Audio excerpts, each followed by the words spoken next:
Hello and welcome to On Geopolitics, the podcast that looks at geopolitics in historical context, with myself, Ali Ansari, and my longtime colleague, Suzanne Rain. We were talking about can we escape history last time, and I think we're going to be continuing that today, are we not, Suzanne?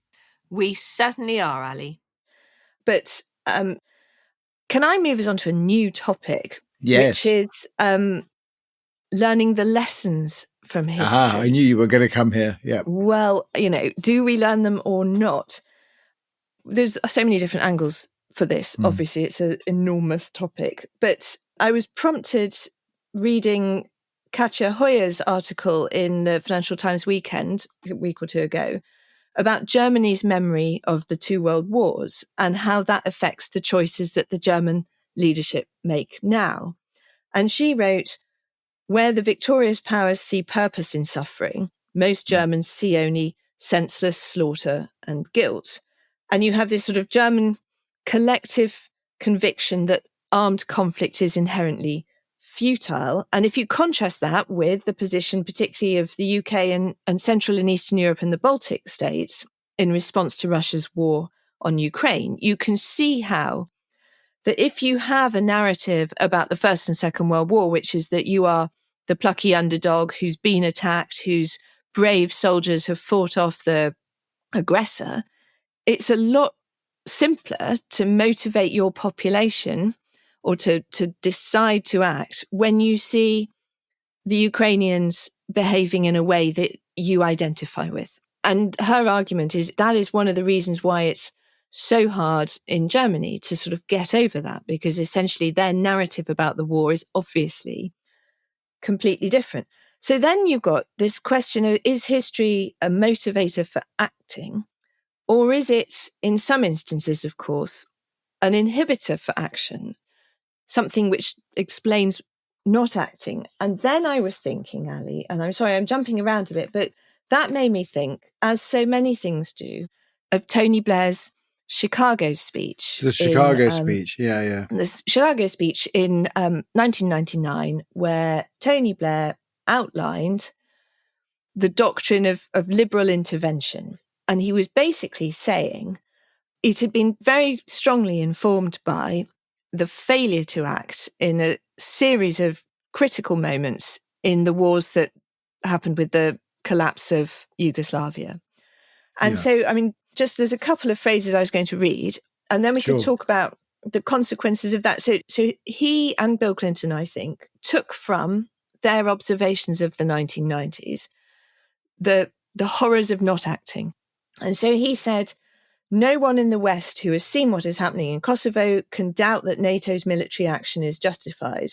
Anyone who has seen the tear-stained faces of the hundreds of thousands of refugees streaming across the border, heard their heart-rending tales of cruelty, or contemplated the unknown fates of those left behind, knows that Bismarck was wrong when he said the Balkans were not worth the bones of one Pomeranian grenadier. And then later on in the speech, he says, many of our problems have been caused by two dangerous and ruthless men, Saddam Hussein and Slobodan Milosevic. Both have been prepared to wage vicious campaigns against sections of their own community. As a result of these destructive policies, both have brought calamity on their own peoples. Instead of enjoying its oil wealth, Iraq has been reduced to poverty, with political life stultified through fear. Milosevic took over a substantial, ethnically diverse state, well placed to take advantage of new economic opportunities. But his drive for, so you can see where you're going with this. And if you read the Chicago speech, you can see absolutely how Tony Blair's thoughts on what to do about Iraq were shaped by what lessons you could draw from failure to intervene in Yugoslavia. And then you fast forward to 2013, and the British Parliament had a vote about what to do about use of chemical weapons in Syria. Yeah. And the suggestion was, the West had a red line, which was use of chemical weapons on the civilian population. It was clearly crossed. And David Cameron went to the UK Houses of Parliament to seek authority for military action against Bashar al-Assad and his forces, which had conducted those attacks. And the British Parliament voted against military action. And you can argue exactly that was a result of learning the lesson of the last time they'd done military act, both in Iraq and actually subsequently in Libya. They said, it clearly doesn't work. We mustn't make those mistakes again. So you then get this sort of flip over of no action.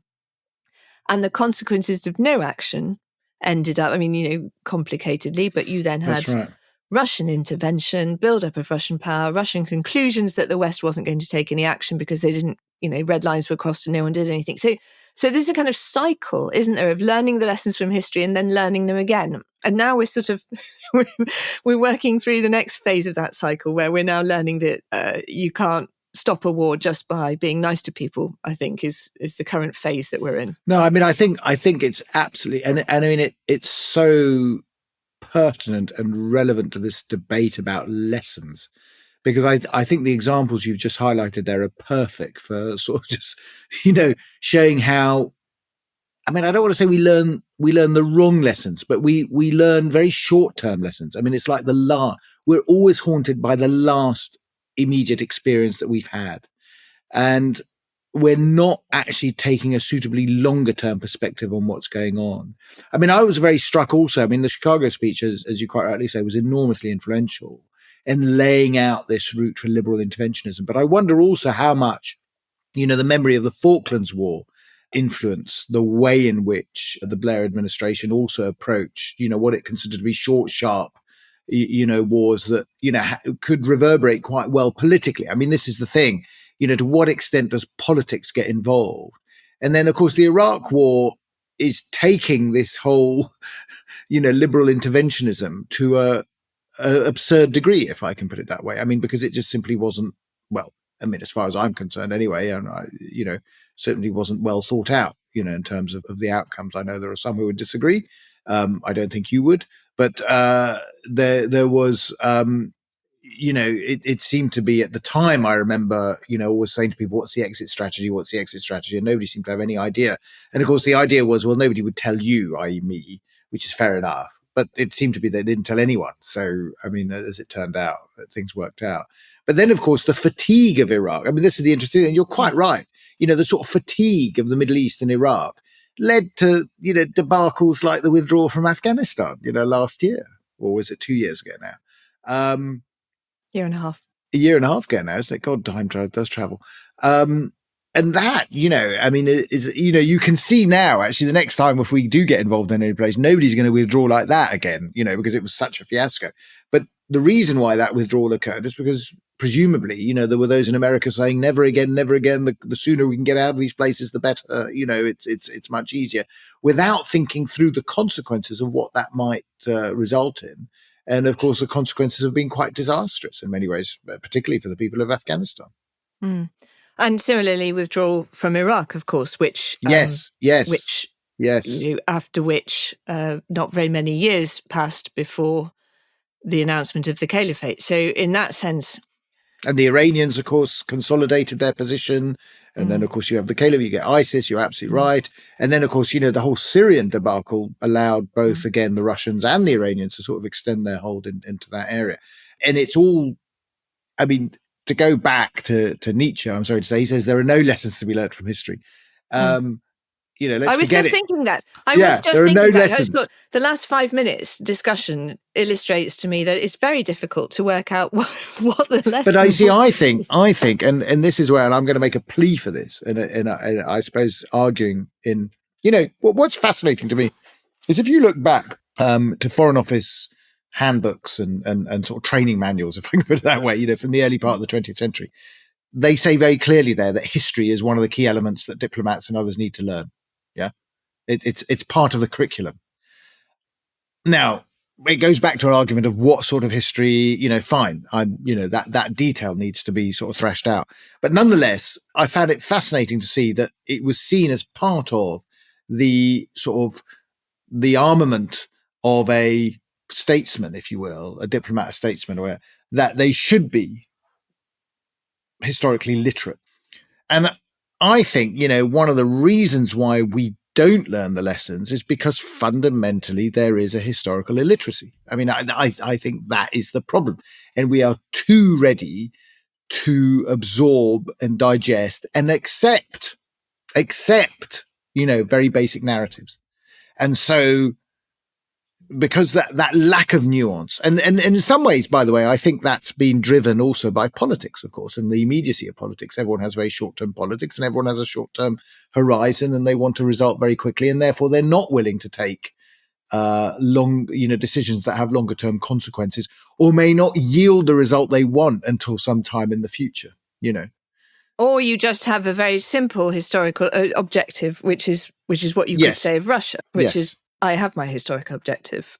And the difficulty is when you're trying to do something more complicated, I suppose, like, intervene in a Middle Eastern country ostensibly in order to remove a dictator who's suppressing his people. But can I just stop you there? Can I just stop you and just say, so you say Russia has a very simple history, and that's true, but haven't they also, in their own view, that simple objective is their objective? They've completely misunderstood the Ukrainian narrative, haven't they? And now got bogged down. Yes. And the German, the German aspect that I thought was very interesting that you were outlining earlier.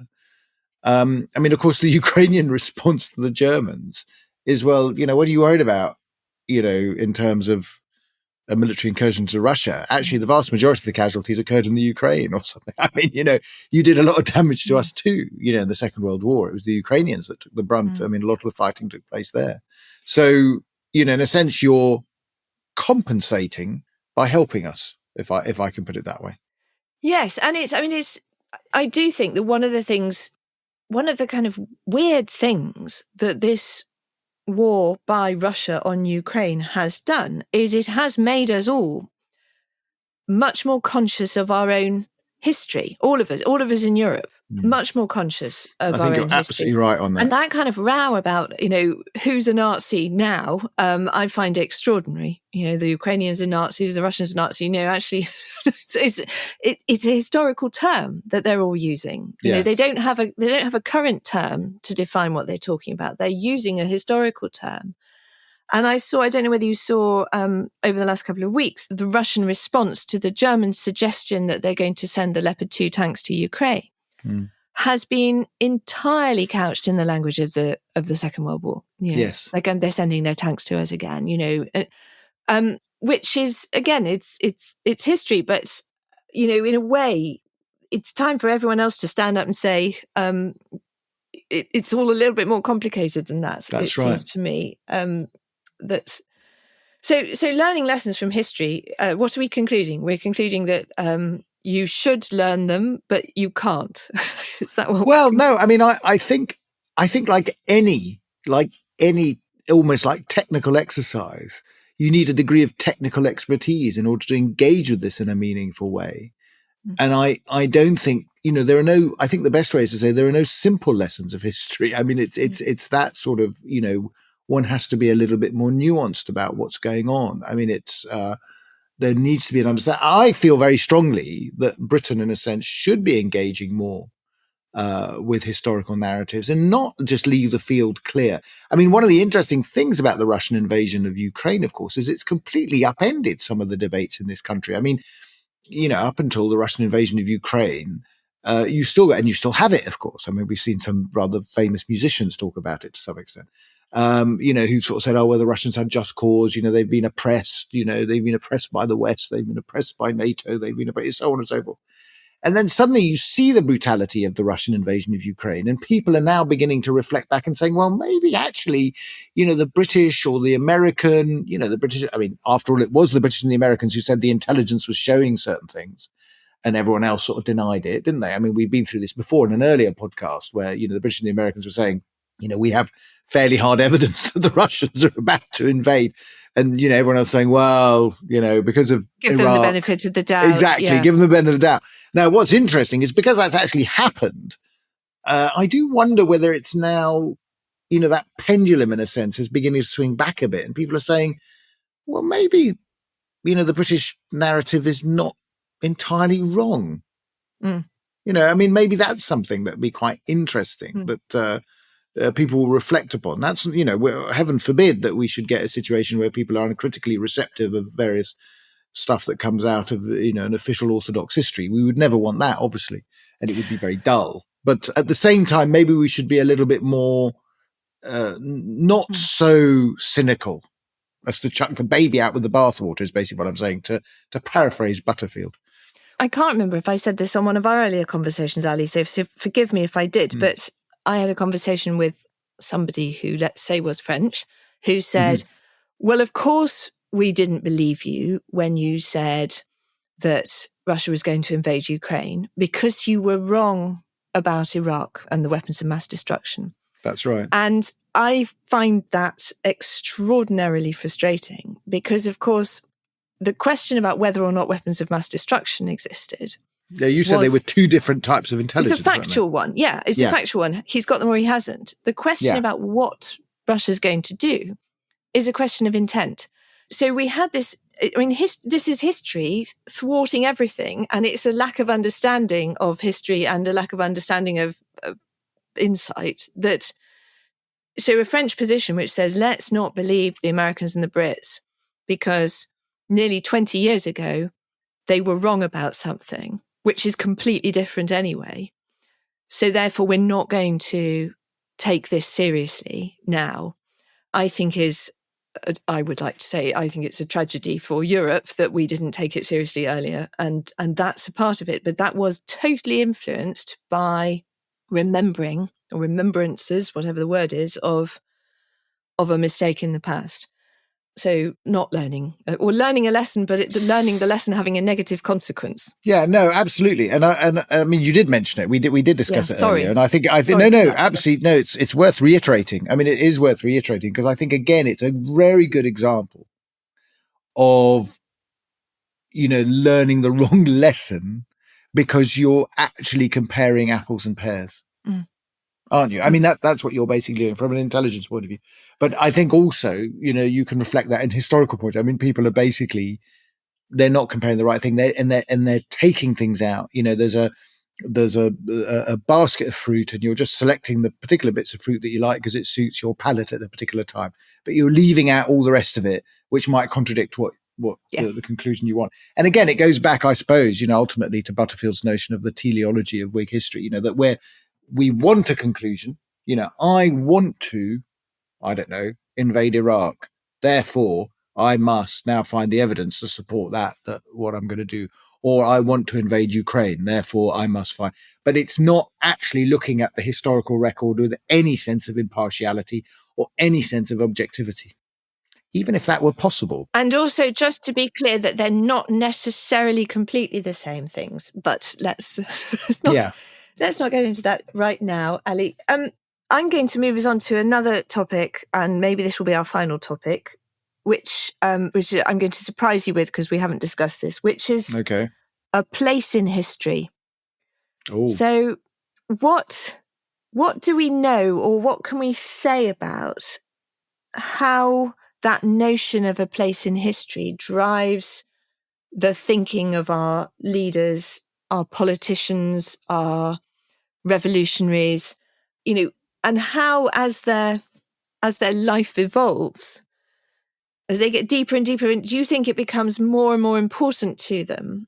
So if you're Putin now, I mean, you're acutely what we're saying is that if history was this massive motivator towards invading Ukraine in the first place, and you talked about it earlier a little bit, what effect is history now having in terms of the psychologies? And I mean, it's a massive question, Ali, and I'm sorry, I'm not expecting you to answer it all. But I mean, are you thinking about a sort of sense of, what are they going to write about me? I'm thinking individuals. Individuals. So why do you choose to become leader of a country? I mean, it's a massive question. Sorry, but a part of that has to be at a certain point. You're a prime minister, or you're a president, or you're running the European Union. You must be thinking about how your story is going to look when they write the history of that. And if you one would hope. I mean, I have to say, one would hope. I think some recent leaders have rather shameless in their in their aspirations of political office and what their legacy might be. But yeah, I mean, I don't know. See, if you're I wonder if they do think of that. I wonder if they do. Do you think they do? Must do. Well, if you're in a democracy, you've Right. got a problem because there is the historical record. Right, so sure. if you're Prime Minister of the United Kingdom, there'll be minutes of all the meetings where there'll be records of decisions taken or not taken. And in a set amount of years, 30 or 50, however many, the files will be opened up at the Public Records Office, and historians will pore over them and piece together, probably imperfectly, because the record won't be perfect, what happened when the critical decisions were taken, who made that fundamental intervention that changed everything. That's all going to be there. And so I think, yes, as they are part of an unfolding set of events, which they know are going to be, kind of epochal, world-defining events, I think they are thinking, I have to demonstrate leadership, I have to do something, I have to be the one who people remember as being, sort of Boris Johnson example. But well, he's a very good example. But I think it must. It must be. Yeah, I agree with you. Actually, I mean, I think, as they say, we all feel the hand of history on our shoulder.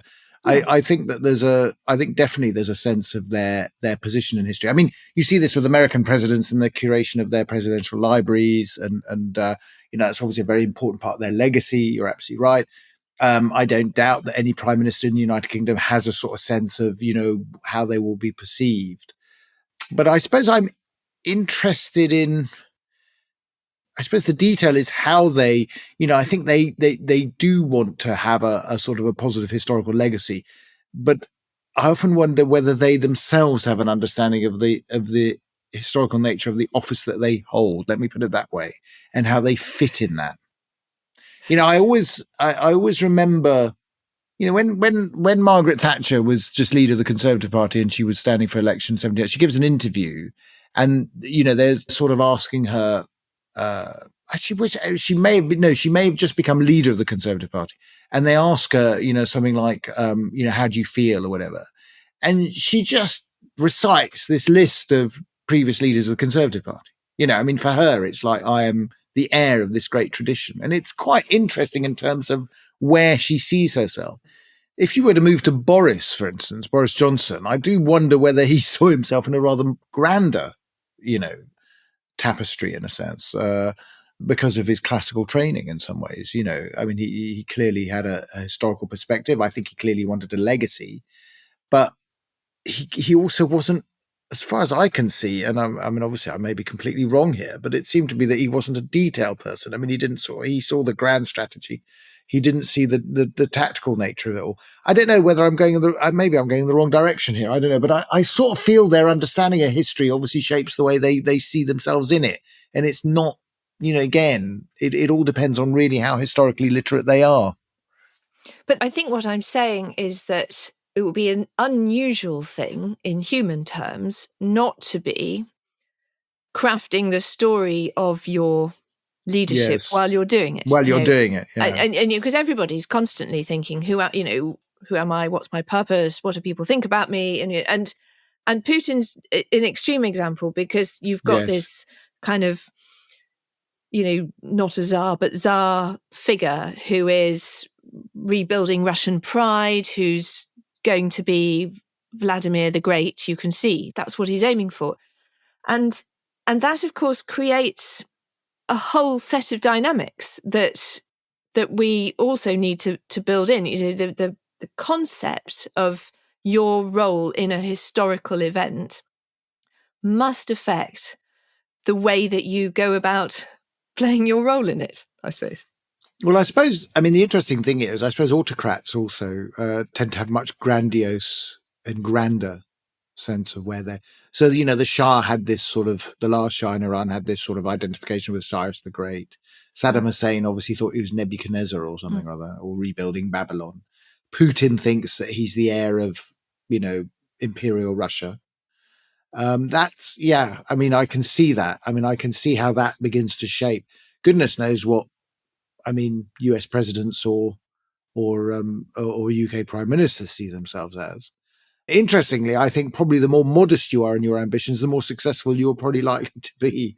I mean, you know, in the sense that if you have a more modest, interestingly, if you have a more modest sense of where your place is in history, the chances are you may have a much more profound role in that historical and legacy than, certainly those who have had much, much more grandiose. Although historically speaking, I'm quite wrong here, of course. Historically speaking, there have been great kings and leaders who have had vastly inflated aspirations and have achieved them. So it is possible. And I suppose, yes, it does give you a sense of purpose, whether it's right or wrong, but it does give you a sense of purpose. You sort of see yourself as a historical figure. Well, they are historical figures. You just are a historical figure by dint of being a political leader in a way.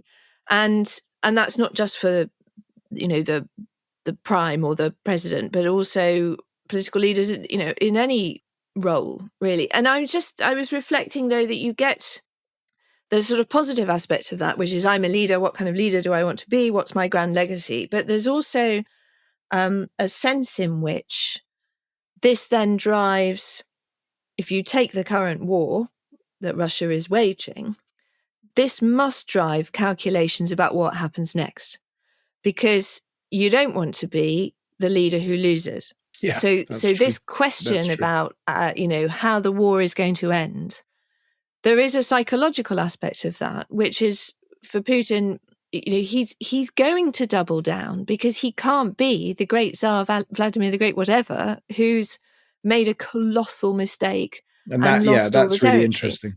Yeah, that's really. I remember talking to Fiona Hill, the analyst on Russia, and she said, I think to me, that Putin had 4 busts. I think when she went in, and I have to remember who they were. Obviously Peter the Great, Ivan, one of the Ivans, Ivan the Terrible, Peter the Great. I think it was Catherine the. No, it was Alexander the First, who beat Napoleon. But then the really weird one was Nicholas the First, who lost the Crimean War. So I wasn't quite sure where that came. But again, that's interesting. Again, that's the psychology. And I think you're quite right. If he sees himself as the heir of these 4, where does he see himself in that, in that historical inheritance? And I think that's really interesting. I think it's really interesting in terms of the psychology of leadership, actually, and how they see themselves. There's a good half dozen leaders, you could say, that all have a Napoleon syndrome. So, that's I fear that we're running the risk of just making up psychology here, which is. I know we ought to be careful. We ought to be careful. Not my intention at all, but my intention was really to sort of make the observation that in geopolitics, that consciousness of individuals, of themselves as actors, taking decisions which are going to be judged in historically, history, is obvious and present. And it's present even in kind of immediate stuff where you see them giving an account of why they took the decisions that they did. If you see David Cameron giving an account of why he went to Parliament in 2013 to seek their agreement to take action against Bashar al-Assad, so already they're thinking, what is the story that's being told of me? If the story is that I failed to do something which had negative consequences, how can I explain myself? And I do just think, there is clearly a case to be made that an element of this is about psychology. And I think that notion of a place in history has a role, and not necessarily a helpful one, in terms of driving decisions that are taken. I won't go any further than that. No. I think you're right. We could go into some very dodgy ground here, but I don't want to go into dodgy dangerous ground. But let's not. I want to suggest that somebody else who knows about psychology thinks about that some more. No, I agree with you there. Lots of food for thought, Suzanne. I think lots of food for thought. So, Ali, I think we're going to stop here because we have exhausted ourselves on the subject of can we escape history? And we're very much hoping that we can escape history, but not by forgetting history. I would say we can't escape history, Suzanne, is what I would say. We just need to engage with it better. But no, I agree. It's an ongoing debate, isn't it? As Peter Geil, I think, said, the Dutch historian, that history is a never-ending argument, and it looks like we are also engaged in a never-ending argument. But that's I don't want to sound too morose. Actually, that sounds a little bit negative. No, I think it's all that does. it's But all maybe you and I are engaged in a never-ending a argument. never-ending argument. So Yeah, that's been good. So I hope you've enjoyed listening to us as much as Suzanne and I have enjoyed talking to each other. But we'll be back next time with another topic of geopolitical significance and some guests. I think some guests, Ali. I think we've had enough of us. Definitely. Now. Okay. Yeah, absolutely. Goodbye. Bye.